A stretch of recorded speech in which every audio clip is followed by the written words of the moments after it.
So just start off, hello everyone, thank you for coming to my panel today and thank you everyone for tuning in to the stream.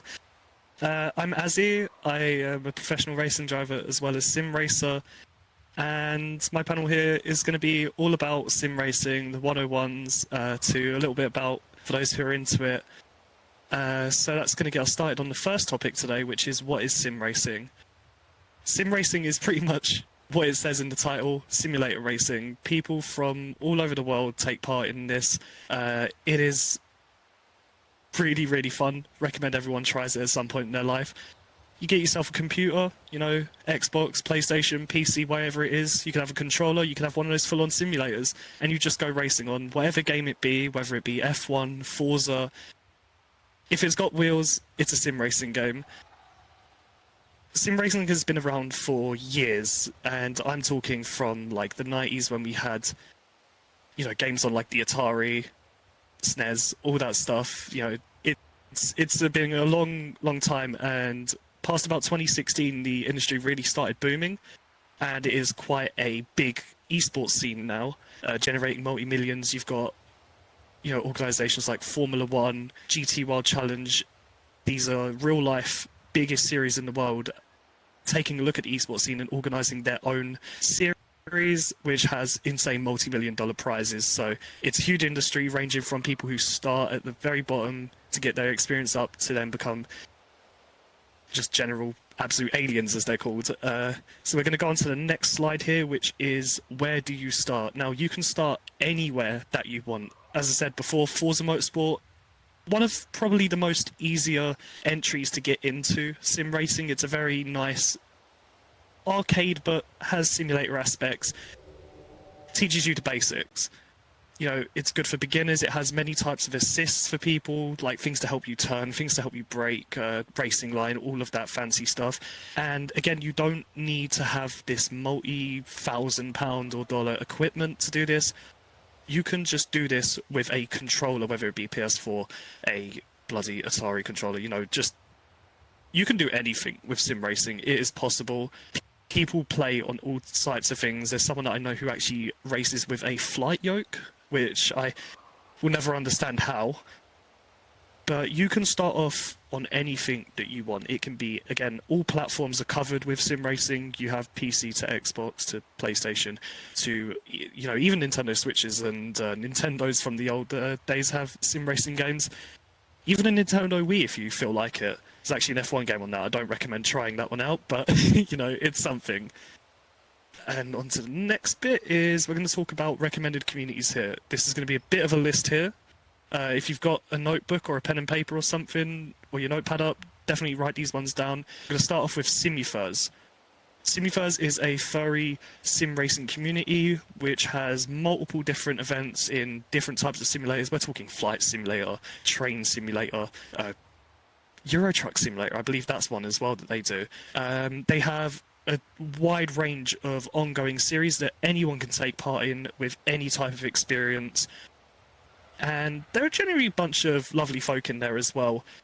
And shout out to Fez Fox as well, who is the main organizer and I believe the creator of SimFurs. He has made an absolutely incredible community, which again I absolutely recommend if you want to get started as well. Going back to the last topic, that's where you get started, is SimFurs. And we have other types as well, such as Leadpool Racing, which was the team that I used to drive for. They currently run a few different like fun series. We're talking little like miniature F1 cars that have like rockets on them. They do a lot of for fun things. They do a lot of serious things. One thing to note, they are mainly PC. Unless we're doing like F1, then it's cross-platform. We have a few others as well. SimRacing.gp.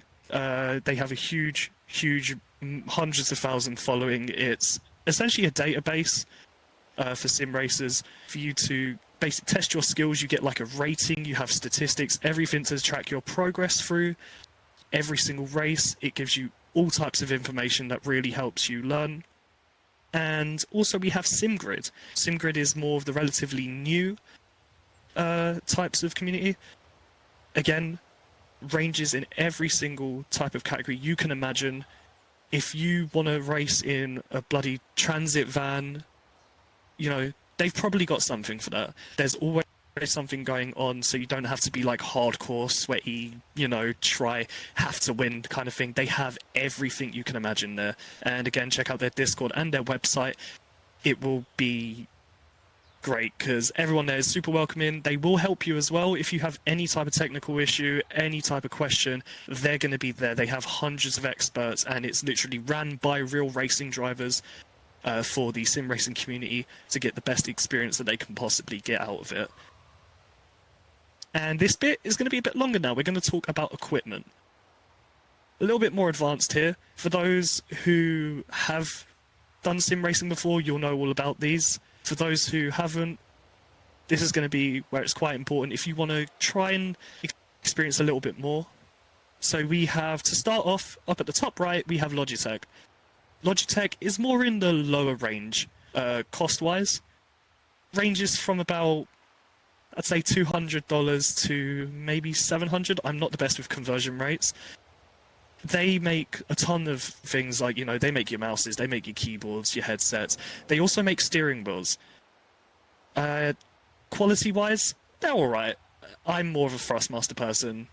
They've been my go-to this whole time. But Logitech, if you want something that's nice, easy to use, very simple, nothing too advanced, and you don't want to splash out a crazy ton of money, Logitech are the ones to go for.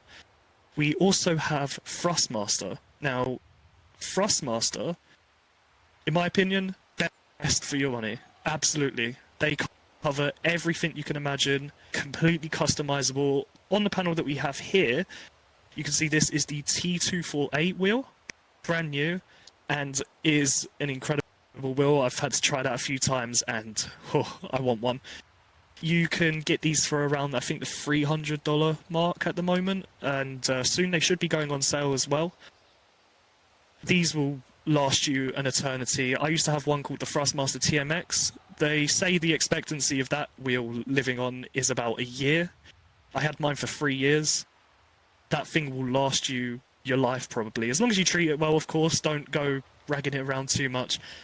But it does last you a long time, and they also range into direct drive, which we'll get onto in a moment, which is a different type of wheel.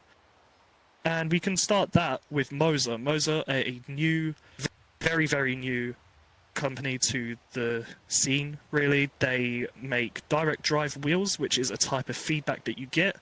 Because Thrustmaster and Logitech, they use belt and gear-driven wheels. To explain that simply as well, is you will feel forces going through your steering wheel. This helps you understand the car, helps you understand, like, hey, am I pushing a little bit too much? Am I losing grip? Is there a bump over here I should avoid? Because all of the feeling that you get in sim racing is going to come through that wheel unless you're crazy rich and you have a motion simulator and you have a really, really big room. These direct drive wheels are the best of the best. There's nothing that competes near them. And oh, where did my slide go? My slide just disappeared. There we go. Right, must have clicked something. Manger also pretty affordable, to be honest with you. That's one of their big things. Direct drive is usually something that is quite expensive. Usually ranges in the $1,000+ mark, but Manger have come into the scene with a really, really fair price. And why is it doing it again?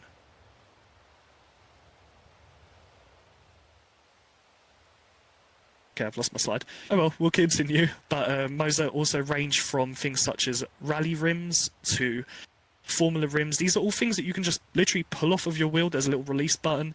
Just take it off, put the other on, and you're good to go. They are absolutely incredible. Kind of on that mid to high range of price. But again, you are paying for the absolute quality here. And the last one, which I can't see right now, is Fanatec. Fanatec are the gods of the sim racing brands. You know, everyone wants to get a Fanatec. They're like Gucci, because they're bloody expensive.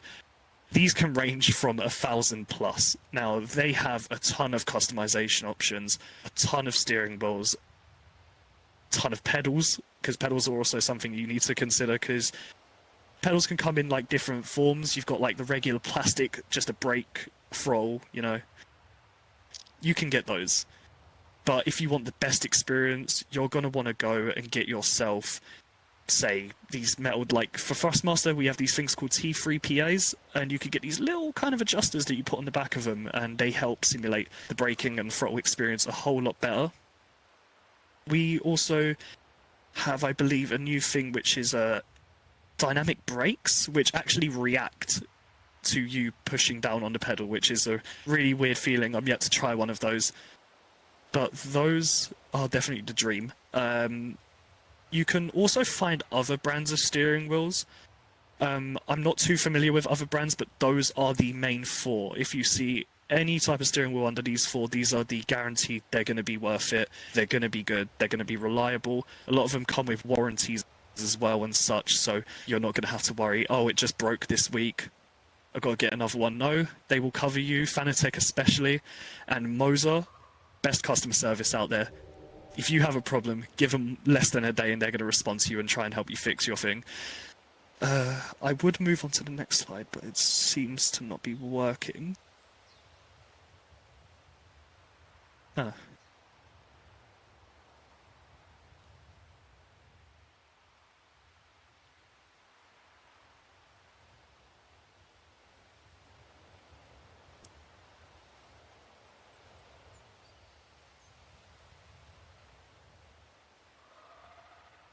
Is it showing behind me? Okay, it's showing behind me. Okay, no worries. Okay, so how can sim racing be beneficial to you? Sim racing is going to teach you a lot, and I mean a lot. It teaches you car control. It teaches you just feeling a car through your hands. Like, because usually when you're driving a car, you've got forces around you. Those things will tell you what's going on in that situation. You know, am I sliding? Am I understeering, which is when the fronts aren't gripping and you're turning? If you ever feel that, you're doing something wrong. Okay? Now, sim racing teaches you so much, and it can actually develop careers. I managed to recover my career through sim racing. Throughout my life, I've always been a racing driver, starting out with karting, moving to open wheelers, and thankfully, through sim racing, I managed to recover my career because during COVID, obviously, it impacted a lot of racing drivers, it impacted a lot of sim racers, but at the same time, that's when the scene blew. We had Formula One drivers take to the simulators when the season was postponed, and it generated such a huge amount of attention, and that's really, again, what kicked off the sim racing scene entirely. It became a lot more respected, it became a lot more serious, and the company started to notice that, and as we're seeing, even ESL, who I believe run the CSGO tournaments, they've now taken sim racing into their hands. If you go and check out ESL R1, this is a, I believe, $750,000 cash pool, racing on a currently not open to the public, but soon. It's called Ren Sport. Looks really, really good. I highly recommend keeping an eye out, check them out, and just literally listen, because no one knows when that beta is dropping, but get yourself signed up, because I guarantee you're going to have fun. We also have a lot of sim racers who have moved to real life racing thanks to sim racing. We have Yono Otmir. He's currently working on getting a season done. He is the two-time Formula One esports champion for the Pro Series, and he is insane. He used to actually race himself in real life. He used to race Formula 4s, I believe, and he used to race against the likes of ex/current F1 drivers, such as Mick Schumacher. If you have any kind of knowledge in the racing community, you know who Schumacher is. You know that name. We also have Lucas Blakely. He is the current reigning F1 esports champion. He did 2 races in Formula 1600, which is a smaller category type of racing, and I believe he got a podium on his first go, and unfortunately had a bit of a bad second go out. But it shows as well the skills. They're transferable. You can go from a simulator. That's how far simulators have come, especially like for sim racing. You know, R-Factor 2, iRacing, Assetto Corsa Competizione, even regular Assetto Corsa. These have taught people skills that you can take and go out into the real car, absolutely send it. It's unbelievably the amount of knowledge you can get through just driving, sitting in your room, playing a racing game. You would never think you could get something out of this. Like, I'm now at a position where I'm actually able to earn my own living through sim racing, which is great, honestly, but it does take a lot of time. It takes a lot of commitment. It's not something that can be just done in a day. I'm going to be honest with you. There's a few people who come along and they're absolute prodigies. But this is something that you definitely have to, when you have a passion for it, you're going to want to do it. And if that passion's there, absolutely go for it, because the motivation is going to be there at the same time. We can all, if you touch a simulator, guarantee next time you go out in the car, you're going to either do something stupid and make a mistake, or you're going to learn something crazy. Like, suddenly you've just learned how to drift. I don't recommend doing that, though. Please don't. But you can actually develop a career through sim racing now. You can get signed by a big team, even smaller teams. Like, I've raced for smaller teams for a lot of my career, such as, what was it? Velocity Esports, AMR, Leadpool Racing, Fantastic, Prismatic Motorsports. And now I'm running my own team, Azzy Racing, where I have an absolutely amazing range of drivers. And again, it is open invite. If you check out azzyracing.com, you can actually contact us. Again, if you have any questions past this panel, you can absolutely come and send me a message. The emails and everything is always there. Happy to answer anything you want. And let's move on to the next slide, which is tips for those who want to get a little bit better if you're already doing sim racing, because I don't want to leave out all the guys who are experienced and stuff. The thing about sim racing, it's all about practice. I mean, everything is about practice. If you want to get better at something, you're going to need to train. And I'm talking, especially to be in a pro scene, one thing that I learned was I had to train 6 to 8 hours a day. Just constant, over and over, doing the same thing.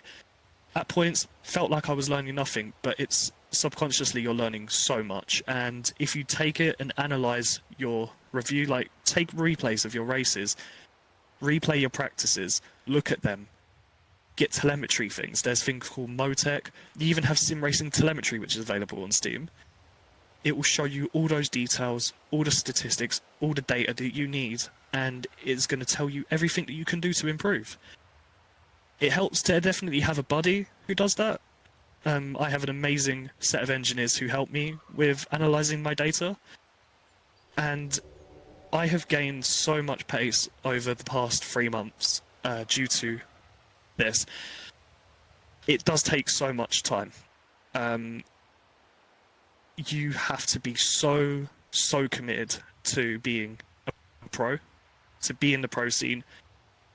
It takes so much time out of your day. But if you feel it's worth it, I definitely do. By all means, because what matters about sim racing is that you're enjoying it, is that you're having fun. You don't want to do something that you're not enjoying at the end of the day. You want to do this with passion and love. Don't push yourself too hard, because this scene, it can be burning on you. It can absolutely drain you, as much as it is, sit there on a simulator, you are actually using your arms here, especially if you've got the equipment. It's a lot of physical work. Some people do endurances. These can take 3 to 6 to 12 to 24 hours. Not just off one person, most of the time it's multiple drivers, but that's about 6 hours if you're doing a 24-hour race. And that brings me on to the other thing about a tip for taking it to the next level. Consider dietary plans, consider gym work. These things are going to absolutely transform your pace. Because beforehand, I was eating horribly. I was a little bit of a McDonald's addict at one point. And that does affect you. You won't realize that until you actually change your plans. So I started having a high potassium diet, high levels of proteins, and I started working out, doing gym stuff more. And And I noticed that was incredibly helpful because I felt more awake, my response times were better. And just the energy, because you can drain a lot of energy during a race. You know, you're going side by side with another car, you're working your arms. Sometimes, especially if you have some very good pedals, your legs can take an absolute killing afterwards, especially your left leg. That brake pedal is going to absolutely hurt after a little bit. And that's why it's important to train your body as well. Train your body, train your mind, and treat yourself good, and it will help you improve an insane amount over that time. And another section which I didn't actually write a panel for because I forgot, I'm so sorry, is there's a few sim racers in the community that are absolute pros. We have Hemi Husky. Hemi Husky races for RCI. I believe he's a multiple-time champion. I know he's a semi-first champion. And he is one of the best Assetto Corsa Competizione drivers I've ever seen. We also have FV Apex. He races in FVC. He's not exactly a furry, but he's on the way. He's almost there. He's currently my teammate in FVC, and again, he is an absolute talent. I believe he is a FVC champion as well. We have Distinct Pingu. He's one of the Simufers common, like you'll see him in Simufers if you join there. Guarantee you'll run into Pingu. He's an absolute sweetheart. Again, multiple-time champion. I have it listed somewhere, but he is an absolute menace on the track. I can never catch him. I've got it right here. He is the 2022 FIA Motorsport Games, which is essentially the Olympics for esports. He represented the USA. So to even get in that, he was up against the best in the world. Some of the people you would consider you would never be able to get near, and he absolutely crushed them. We have the 2022 Logitech G Challenge. He was a grand finalist for the NA region, and he's a driver of Distinct Esports. Not an easy team to get into. They only have the best of drivers. Now, he has an absolute stacked resume, goes beyond that, but this is what I have here. We also have Blackout, who is currently in the audience over here. Turns out he's a furry. And he raced all through Forza, back in when I used to do Forza. I believe Tora used to race in a lot of that. I'm sure he won a few championships. There's no way this guy didn't. He was an absolute alien. Yep, he's nodding furiously over there. And honestly, I'll say he's two-time Tora champion, or two-time champion in general. Oh, two-time Tora champion. See, that's why he's the GOAT. And another special thanks to him as well, because I wouldn't be standing here and I wouldn't be where I am at in my career if it wasn't for him getting me, like, you know, seen by so many good teams. And he's an absolute legend, and I have everything to thank for him. What's the next slide? Okay. I didn't realize how quick this was going to go. But we have a Q&A coming up, so I need to find the Q&A channel real quick. But if anyone has any questions... there we go. Azzy, if you'd like, I can... Yeah, if you'd like, I can either read off the questions to you, if you want to pull it up yourself. Yeah, that would be great. For you. If you could read off the questions, that would be so helpful. I can't find it. Absolutely. Yeah, I hope you guys like the Alonso picture. He's beautiful, isn't he? Okay, alright, so we have a question here from Twofer. How old were you when you got into it, and how many wins do you have under your belt? I started racing in general when I was 4 years old. I took up sim racing when I was about 15. I have a lot. I don't want to sound like egotistical here, but I have a lot of wins. I have a bunch of trophies in my room, some at my dad's, but like, you know, I've raced for a long time. I have a lot of wins. Currently I'm FEC points leader, and I've won quite a few championships now. But there's been a lot of wins. But if we're talking, for example, the pro series and the pro scene that I'm in, I'm currently a 4-time race winner. I've only done about 16 races in Pro Series so far, so, you know, the stats are looking good. Got another one coming up in the next few months. More to be announced soon on that one. I can't say too much, NDA. But Yeah, it's well over the 100 at this point. I can definitely tell you that. But yeah, you have another question. Where are you? There you are. Yeah, absolutely. Zenny asks, if you don't want to get behind the wheel but want to be involved anyways, are there any other kind of positions or ways to contribute? Absolutely. You can go from anything such as a telemetry engineer. These guys look at the funny little graphs and the squiggly lines that are on a little screen in front of you. Tells you everything about the car. Literally, the car is the car is living essentially. It'll tell you everything that you need: the engine, the tires, the brakes, temperatures, all of that stuff. There's so many positions. You could be a mechanic. You could be a pit stop crew guy. Like, that's the pit stop crew guys. They're insane. They can change a tire in about 2 seconds. You know, that takes, again, a lot of years of practice, but anyone can actually do that. If you check out a lot of the Formula One teams' websites, they are constantly hiring. There's constantly apprenticeships going on for different positions. Designers, MFD workers, like people who can do all of that 3D modeling crazy stuff. There is so many things other than just being the driver. There's so many ways you can contribute to a team. Social media managers, they're super important as well. They're the ones who handle most of the online queries and the content that really helps the community feel like they're actually a part of the team. And where was another one that I saw as well recently? It's a very unique one, but I'll have to remember. If I remember, I'll come back on that question. Cool, thank you. A few people have been asking, I guess, clarification on how to spell the communities, and then also, are there any links to any sites or anything to actually watch sim racing or participate? Okay, so I'll go over the quick communities and I'll spell those out for you. We have SimUFurs, which is SIMUFURS. They have a Discord and a Twitter handle, same thing as well. We have Leadpaw Racing, which is LEADPAWRACING. That's their Twitter handle. They have Discord links on there. SimRacing.gp, again, SimRacing, SIMRACING.gp. That is the actual website itself. And SimGrid, SIMGRID. Check that out on anything, Google, whatever, and you will find it straight away. It links to your Steam as well, so it's really, really simple to set up and use. And everything is all made in there. It's very easy. And what was the other part of that question? I think it was just, were there any links? And I think you kind of covered most of it. But if we do have links for any of the communities or anything, we can put them in the Discord so people can follow up and check the thread later. Yeah, definitely. Any others? Yeah, absolutely. Puppy Goes Wolf asks, how much would you estimate price-wise as a standard PC sim racing setup? And I have a follow-up for that one, so if you wanna go over that one first.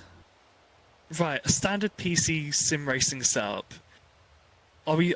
If we're talking, I'm going to look at you, Puppy, here. Are we talking with the PC or just the steering wheel and pedals? First one, with the PC. Depends on your specs, really. Every sim racing game does have different requirements.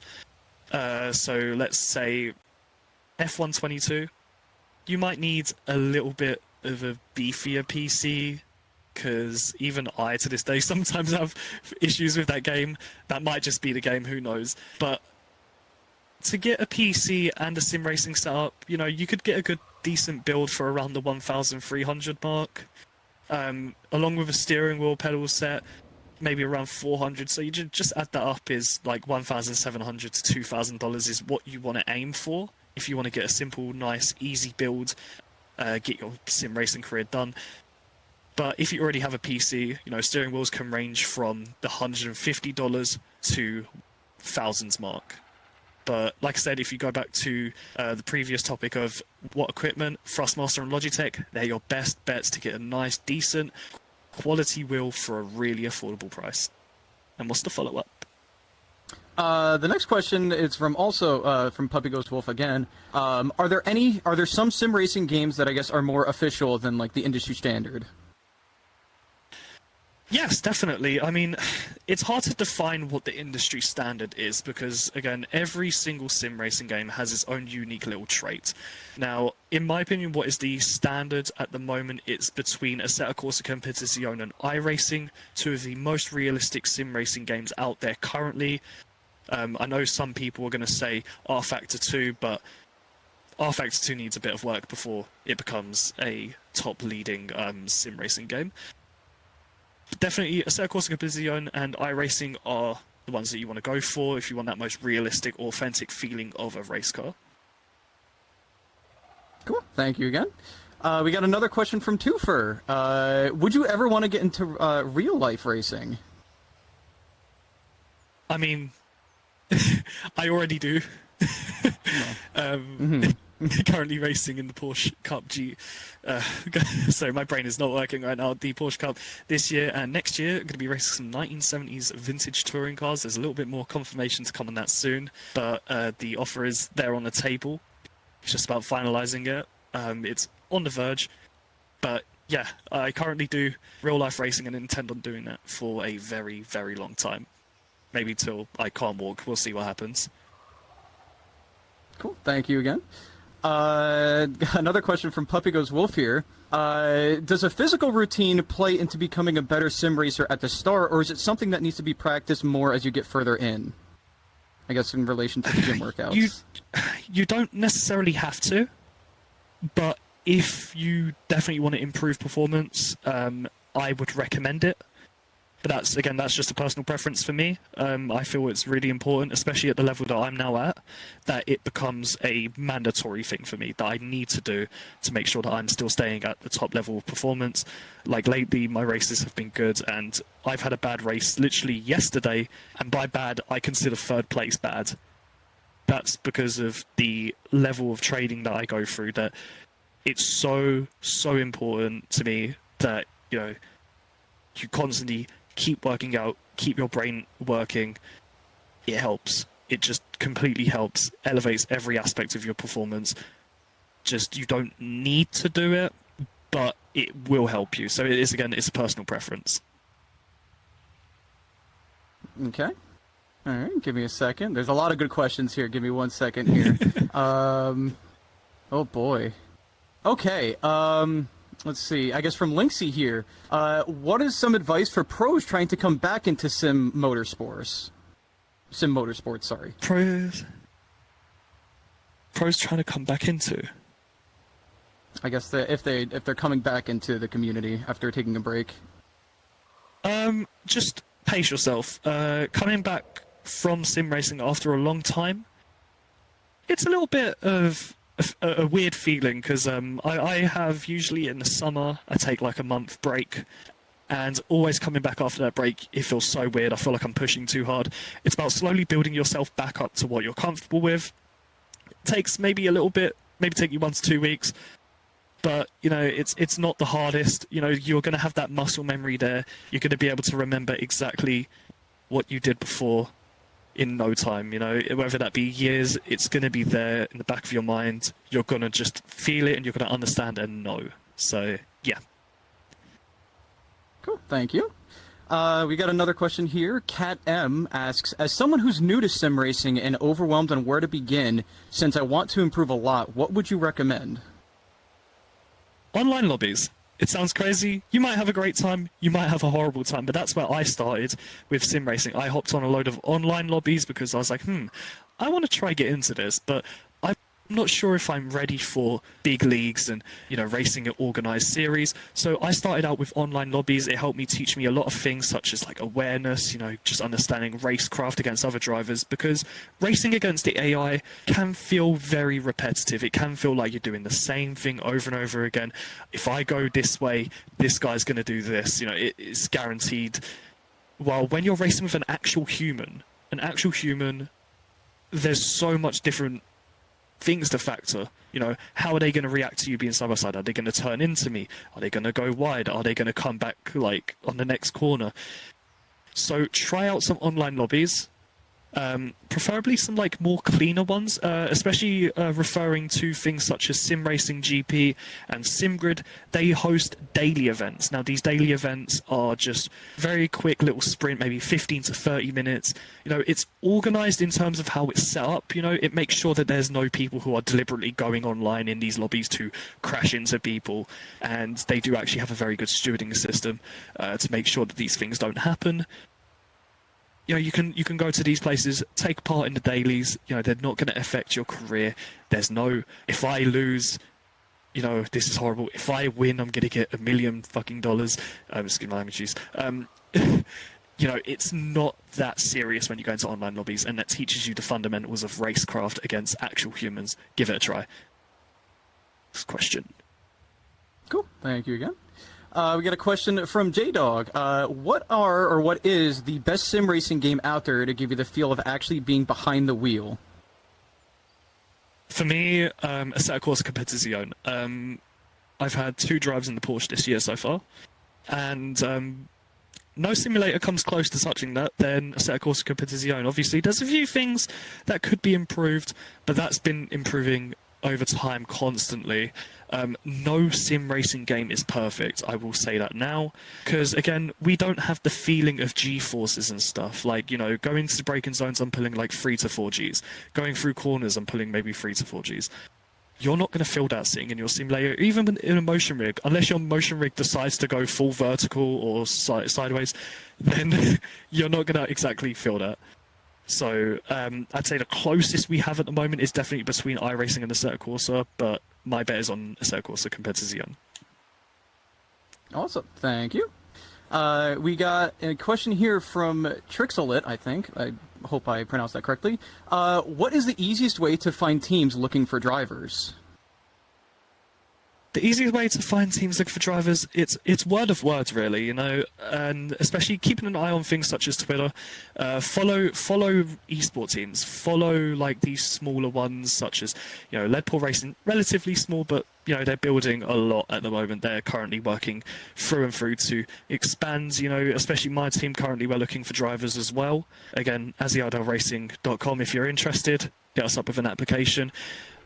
There's so many teams always looking for the next talent. We all want to see great drivers lined up on our teams, especially as a team owner. The emphasis on that has been really strong, except with my team, I run what is essentially an academy and a full-blown esports team at the same time. So we have some drivers who are capable and worthy of racing in those pro scenes, and then we have drivers who are, let's say, just got into sim racing. One of our drivers, Demi, they just got their first steering wheel, and she's currently learning how to use that, and she's making incredible progress. And I think in no time she's going to be up at that level, because Demi is one of the people that I've been teaching from when she first got into sim racing, and she was all right at first. Now she can actually fully keep up with me, which was before she was about 2-3 seconds slower than me a lap. Now she can keep within 5/10, and that is, I'm not trying to flex myself here, but I've been doing this for so long, and I've not seen someone with that level of progress in a long time. She learns everything so quickly, and everyone is capable of doing that as long as you have the right team around you. They're willing to help you learn, take the time out to educate you. But just again, back to that question, keep an eye out, look everywhere, look for esports teams, look for sim racing teams. I believe Reddit has like a whole thing for sim racing teams, like looking for people. And if you go to SimGrid and SimRacing.gp and you race in these things, you'll probably get scouted. Even if you keep racing in these online lobbies that they organize, someone's going to probably reach out to you and say, hey, you're pretty good, would you like to join a team? So definitely advertising yourself as well. Put your race results on Twitter.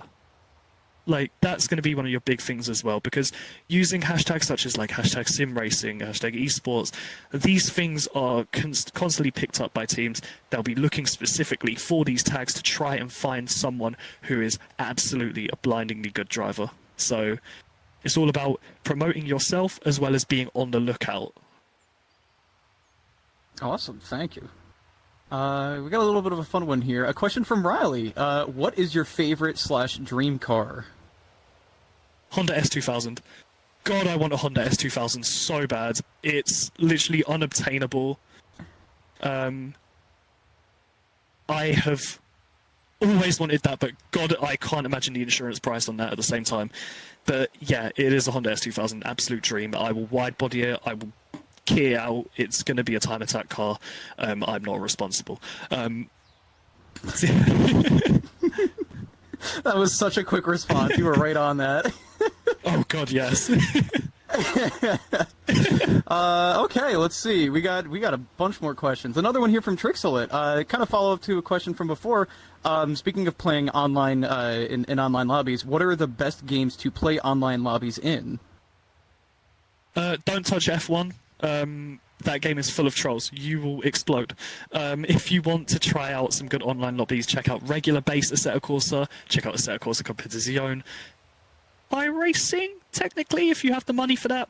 iRacing is a bit of a money sinkhole, so be aware of that as well. It's a subscription-based sim racing game, which sounds weird, but, you know, there's a reason why it's one of the best in the market.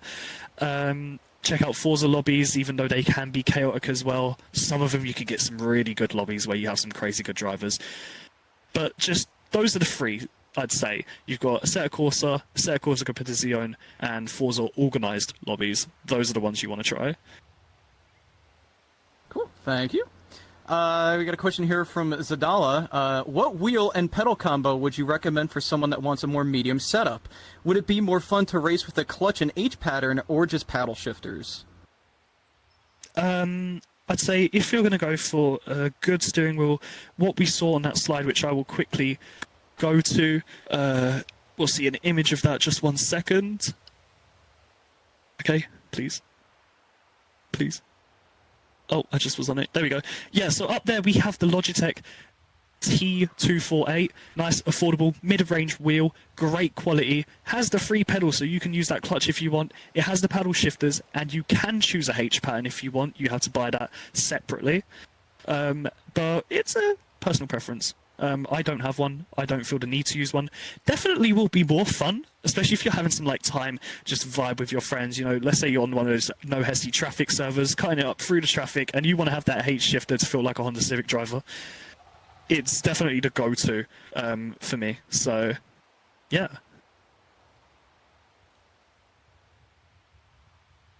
Cool, thank you. Let's see. We got a question from Gaving Wolffox. They ask, what would you say was the most challenging thing you went through during an actual race? I'd say it was more female racers. Just 1 second, I need to grab my drink.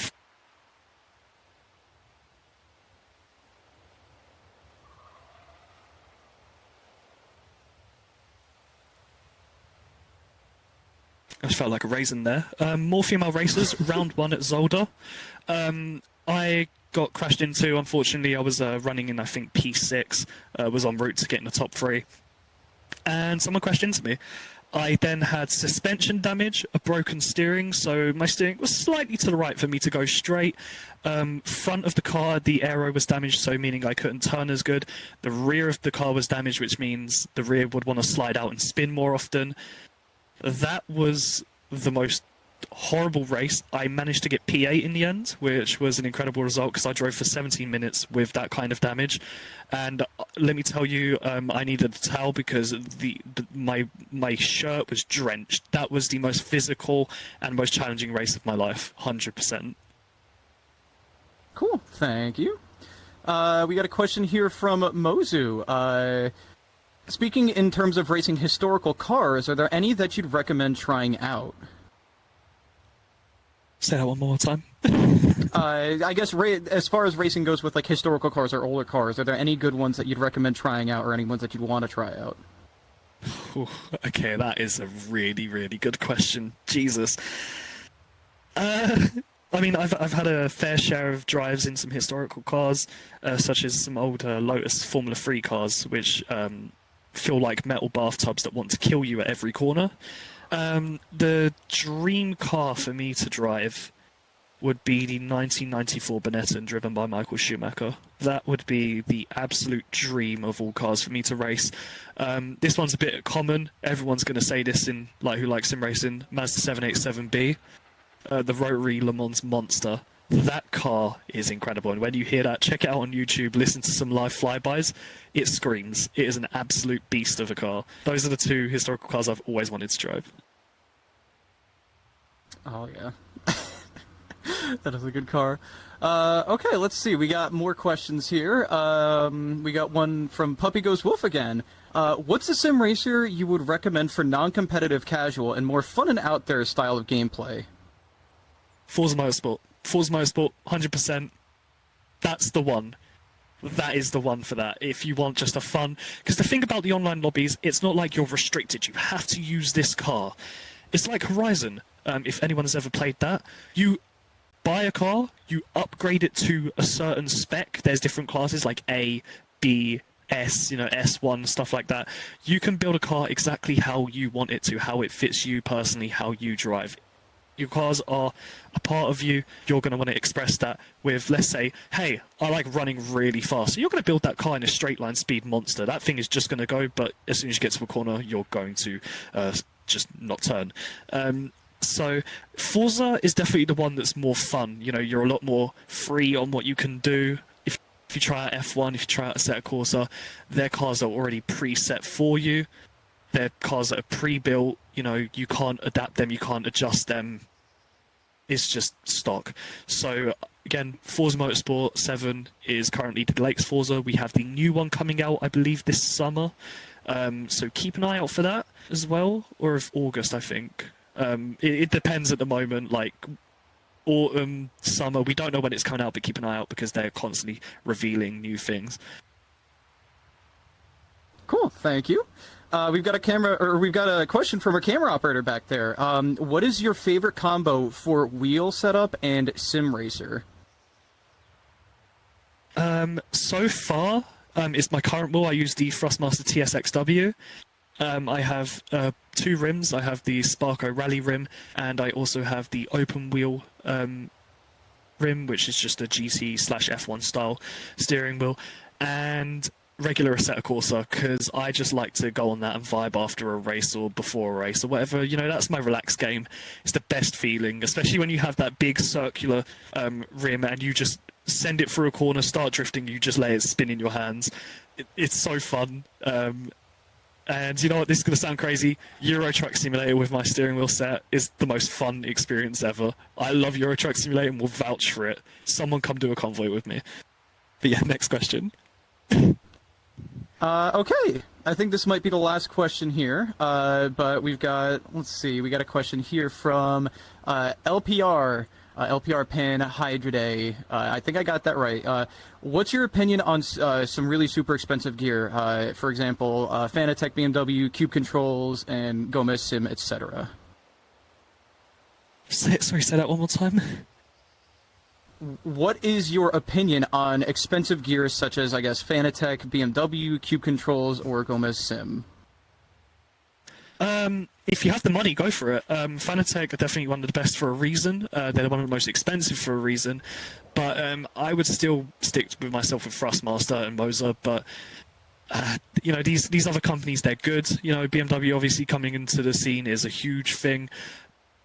But it's all just a case of personal preference and what you feel like your price range is. I myself wouldn't go for it, but other people I've heard will go for it. So again, it's up to you to decide. Cool. All right, we got time for one more. That was pretty good. We got one from Metzi here. What is your dream track to drive and why? Oh, the Nordschleife. Reason for that being it's one of the toughest tracks in the world. I just saw Blackout furiously jump at that. It's one of the most challenging tracks in the world. It is, I believe, the longest track in the world as well. Such a big historical value. F1 in the 70s being there currently holds the Nürburgring 24 hours and is just such an experience. It's not only just a technically difficult track, a physically draining track. It is a beautiful track as well to see. You see videos on YouTube of it all the time. Tourists, you can go on that. If you want to go to Germany and drive on the Nürburgring, you can take your family car. They do that every day. You can just go and drive on the track. You just have to pay a little bit. So that's the dream for me. to be also, I would like to be the first trans person to race at the Nordschleife, especially in the Nürburgring 24 hours. That's my goal. I want to be the first trans person to race at the Nürburgring 24 hours, whether that be in a GT, whether that be in a Dacia Logan. Anyone who remembers that car, Forza with you. But that is definitely the dream track. And I found one question in the chat I want to quickly pull up in the Twitch. Sure. Thoughts on Mario Kart? Whoever said that, I love you. You're the GOAT. Mario Kart, the GOAT. If I see you on Mario Kart, you're getting blue shelled, regardless. There we go. Cool.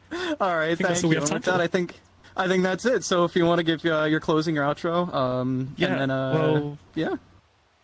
Yeah, thank you everyone for showing up to this. Like, the support going into this has been unbelievable. I've been absolutely terrified, and I really, really appreciate you all showing up. You know, the support has been unbelievable, and those who have been following my career for such a long time, thank you as well, because without you lot, I wouldn't be able to do what I do, to be especially standing here today doing this presentation to you. Sorry it seemed a little bit scuffed, I lost my script, and gosh, I'm still nervous, but you have absolutely made it a blast. So again, thank you everyone so much for turning up today. I absolutely love you all.